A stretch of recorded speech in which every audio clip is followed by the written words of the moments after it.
So guys, may on the spot na referee na nag-aaya sa atin na taga rito sa Diego Silang. Alam ko naman na kilalang kilala nyo to. Kumbaga, legendary na to. Susubok si Idol, Kuya Alan. Ay. Ano ko lang yung challenge ni Idol Stratos sa Bola Challenge. Bola Challenge. Sana makaisa. Kakain ko lang. So guys, 1 to 5 lang yung score na pinag-usapan namin. Susubok lang ako. Sa totoo lang guys, pinaka-idol ko talaga sa lahat to. Sa video na. Lahat ng mga kustahan, lahat ng mga referee, commitment. So guys, tara. Start natin. So ayun nga guys, kapag manalo si Kuya Alan dito ay bibigay natin yung original na bola. At yung sa unang possession natin guys ay isang malaking karangalan na makalaban natin ng isang legendary ng Diego Silang. Dumirect lang muna ako dito sa kanan through the layup basket at nakachamba nga. At yung sa unang possession ni Kuya Alan dito ay hindi pa rin nagbabago yung mga birada na ginagawa niya.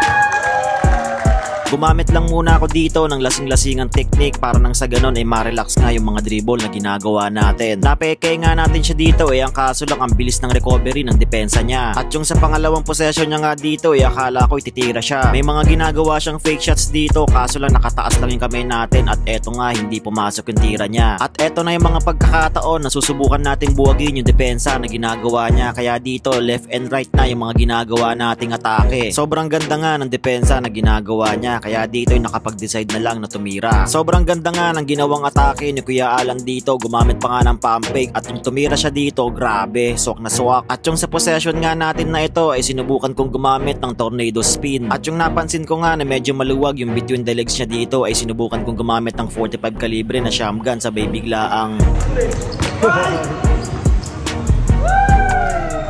susubok nga tayo mag-contest sa tira na gagawin ni Kuya Alan dito. Ang kaso lang talaga, hindi pa rin nagbabago yung mga birada niya. At eto na yung mga pagkakataon na napagamit na tayo ng 100 types of Junin, Booted Sandba. Pinapalapit ko nga si Kuya Alan dito para pag sumundot siya ay makaka-atake na tayo kaso ayaw niya talaga. Kaya dito ay gumagamit ako ng hesitation with pagpag. Yung hindi nga umubra kay Kuya Alan yun ay dito gumamit tayo ng Kobe footwork style at dito nga ay napilitan tayo mag fade away with 1 foot shots.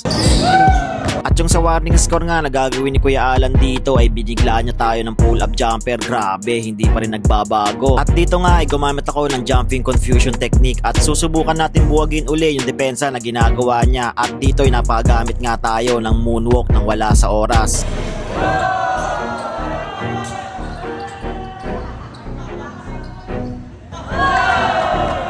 At yung sa last score nga na gagawin ni Kuya Alan dito akala ko tapos na yung laban at dito nga ay sumablay na yung tira. At yung sa last score nga rin na gagawin ko dito ay binigyan tayo ng pagkakataon na tapusin yung laban. Ang kaso lang, yung napagamit ako ng fake error dribble ay hindi talaga siya sumusundot. Kaya dito ay nahuli niya tayo nang wala sa oras, grabe. At yung sa last score nga uli na gagawin ni Kuya Alan dito ay ginamitan na tayo ng power move, grabe talaga.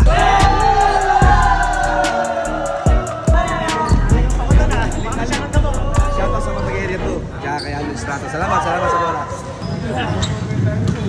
So ayun nga, nabinyagan agad dito yung bola at ginamit agad sa liga ni Kuya Alan. Now,